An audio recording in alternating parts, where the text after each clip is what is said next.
Panasonic vient d'annoncer une nouvelle focale fixe ultra grand angle en L-mount, le Lumix S 18 mm f1.8 compatible avec les Lumix S.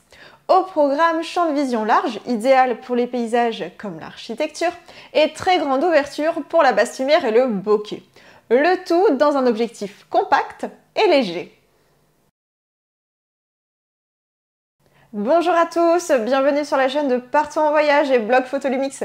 Je suis Nadia et sur cette chaîne, je vous partage mon avis en toute indépendance sur le matériel photo. Alors abonnez-vous à la chaîne en pensant à la cloche pour ne rater aucune vidéo. Dans cette vidéo, je vous propose donc de regarder en détail la fiche technique du Lumix S 18 mm f1.8 et vous partager ainsi mon avis. Côté ergonomie, fidèle à ses compagnons ouvrant à f1.8, le Lumix S 18 mm pèse seulement 340 grammes. C'est quasiment le même poids que le Lumix S 24 mm f1.8, le Lumix S 35 mm f1.8, le Lumix S 50 mm f1.8 et enfin le Lumix S 85 mm f1.8 ou encore le Lumix S 20-60 mm f3.5, 5.6, ça fait du monde. Cette focale fixe va donc plaire particulièrement à ceux qui ont un impératif de légèreté. Je possède le S20-60 mm ainsi que le S50 mm et j'apprécie particulièrement ces deux optiques quand je veux partir légère en balade photo. C'est aussi une focale fixe compacte et donc discrète qui mesure 8,2 cm de long. Ce nouvel objectif a le même gabarit que les objectifs de la marque que j'ai cité précédemment. Panasonic a en effet choisi de nous proposer une collection d'optiques avec quasiment le même poids et le même gabarit. En pratique, ces optiques séduisent particulièrement les clients qui apprécient la légèreté et la compacité, deux critères qui reviennent souvent. Mais au-delà des considérations de poids, cette collection d'optiques a de quoi plaire également aux vidéastes, notamment ceux qui utilisent un stabilisateur. En effet, ce genre d'outil nécessite de toujours rééquilibrer les axes, inclinaison, roulis, panoramique, en fonction du poids du matériel. Quand on change d'objectif et qu'ils ont des poids différents, c'est toujours fastidieux de tout rééquilibrer. Là, avec cette collection d'objectifs ergonomiques quasiment identiques, on n'a plus ce problème. Voilà pourquoi le Lumix S 18 mm f1.8 s'adresse autant aux photographes qu'aux vidéastes. En termes de prise en main, avec son gabarit réduit, ce Lumix S 18 mm f1.8 est pensé pour le Lumix S5 car ce duo sera léger tout en conservant une bonne prise en main grâce à la poignée creusée du S5. Et les détenteurs de Sigma FP, FPL trouveront là une optique légère tout à fait en accord avec la taille du boîtier. J'aime particulièrement ce gabarit d'objectif même si la compacité n'est pas ma priorité. Je précise aussi que comme les autres objectifs de la même collection, la taille de filtre est de 67 mm. Cette taille de filtre identique est idéale pour mutualiser les filtres circulaires, notamment les filtres protecteurs ou encore les filtres ND variables qui eux coûtent cher. À savoir, il est fourni avec un pare-soleil. Sa construction optique est composée de 13 éléments répartis en 12 groupes. Quant à son diaphragme, il est composé de 9 lamelles. Panasonic met aussi en avant un autofocus rapide de 240 images par seconde, notamment en vidéo, avec une limitation du focus breathing. Je possède le Lumix S 50 mm f1.8 et je dois dire que je suis satisfaite de l'autofocus, en photo comme en vidéo, que ce soit pour mes portraits de famille comme mes vidéos YouTube. Enfin, le Lumix S 18 mm f1.8 est doté d'une construction résistante à la poussière et à l'humidité. Voilà un très bon point à mon avis. En effet, vous pourrez photographier et filmer sereinement en extérieur par tous les temps. C'est d'autant plus vrai que les Lumix S5, S1 sont tropicalisés, ainsi on a une étanchéité optimale côté boîtier comme optique. Côté style, il est très simple et exactement construit sur le même modèle que les optiques évoquées en début de vidéo. Comme sur mon Lumix S 50 mm f1.8, il ne faut pas s'attendre à une optique clinquante, qu'importe tant que la qualité d'image est là. Par ailleurs, cela n'empêche pas une bonne prise en main. Pour autant, oublier la bague d'ouverture, ce n'est pas le style de la maison sur cette gamme d'optiques. Aussi, on trouve seulement une bague de mise au point manuelle qui tourne sûrement très bien. A noter, il n'y a pas de bague de zoom parce que c'est une focale fixe. Et quant au bouton, il y a seulement un bouton AF-MF pour alterner depuis l'objectif de la mise au point automatique à la mise au point manuelle.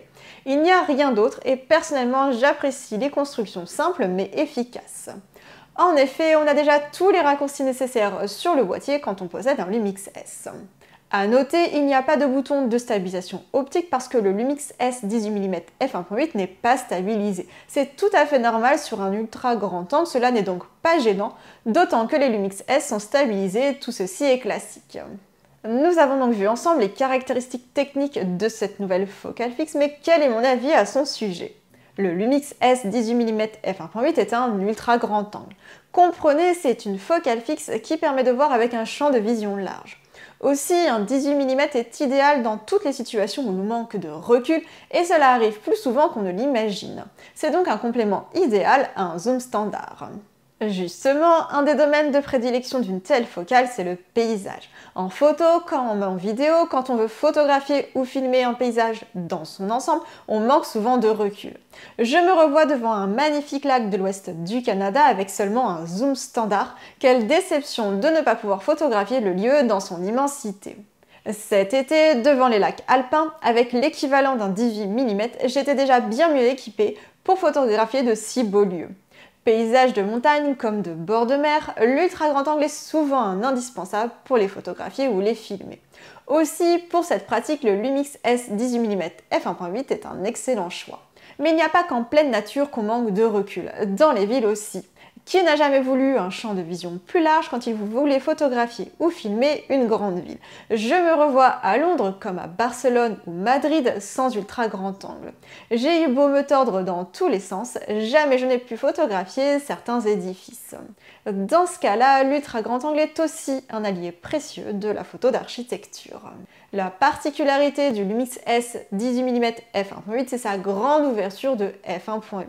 Une telle ouverture est idéale pour la basse lumière, même en photo de nuit. Ainsi, vous n'aurez pas besoin d'augmenter les ISO, même en cas de faible luminosité.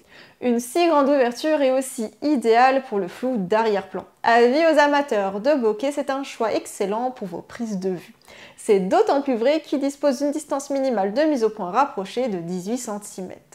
Cela signifie que vous pourrez faire le point sur votre sujet s'il se situe à 18 cm au plus de votre appareil photo. Pour les photos de fleurs dans les jardins et au bord du chemin, c'est une optique qui vous plaira sûrement. Même si je dois dire que ce n'est pas son usage en principe. Enfin, reste l'astrophotographie. Avec son champ de vision large et sa grande ouverture, sur le papier, une telle optique est pertinente pour photographier les étoiles, y compris la Voie lactée. Néanmoins, tout dépend aussi de ses qualités optiques. Sur ce point, Panasonic n'a rien communiqué. Je dois dire que pour ce genre de pratique, je préfère le Sigma 20 mm f1.4 DGTN Art au même tarif qui est conçu pour l'astrophoto. Et je peux d'autant plus le dire que j'ai photographié la Voie lactée avec. Niveau prix justement, ce Lumix S 18 mm f1.8 coûte 999 €. Il sera disponible le 14 octobre 2022, mais vous pouvez d'ores et déjà le précommander. Je vous mets d'ailleurs dans la description les liens vers les différents vendeurs. Ce prix peut sembler élevé, mais malheureusement c'est assez classique pour un ultra grand angle. En effet, fabriquer un ultra grand angle est coûteux, notamment du fait des verres utilisés, et cela se répercute sur le prix.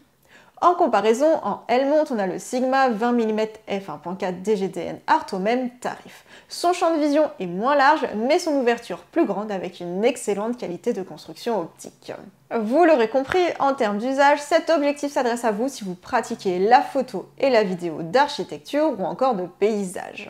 Cette focale fixe vous plaira aussi si vous êtes très regardant sur la compacité et la légèreté. Avec sa grande ouverture, voilà un objectif qui ravira les plus exigeants en termes de bokeh et de flou d'arrière-plan.